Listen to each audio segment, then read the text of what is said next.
இப்போது நம்ம ஃபயர் ஸ்டிக்கில் வந்து பார்த்திங்கன்னா பென்ட்ரைவ் போட முடியாது.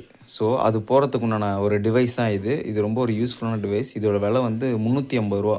ஆல்ரெடி ஒன்று வாங்கினேன் 250. பட் ஆனால் அது வந்து ஒர்க் ஆகலை. இது நல்லா குவாலிட்டியாக இருக்குது. இது எப்படி கனெக்ட் பண்ணுறது, கனெக்ட் பண்ணிவிட்டு உள்ளே எப்படி அதை ஆன் பண்ணுறது, என்ன பிளேயர் வச்சா விஎல்சியா இல்லை என்ன ஆப் நம்ம ஏற்றி அதில் ப்ளே ஆகுது, ஏதாவது ஒரு கண்டென்ட் 5.1 நான் வச்சுருக்கேன். ஸோ அது கனெக்ட் பண்ணிவிட்டு உங்களுக்கு 5.1 ஒர்க் ஆகுதா இல்லையான்றதை நான் சொல்கிறேன். ஓகேங்களா? இப்போ இது கனெக்ட் பண்ணுறேன்.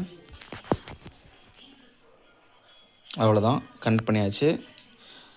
பவர் வந்து ஃபஸ்ட்டு இங்கேருந்து நம்ம இதில் டேரெக்டாக நம்ம கொடுப்போம். ஓகேங்களா?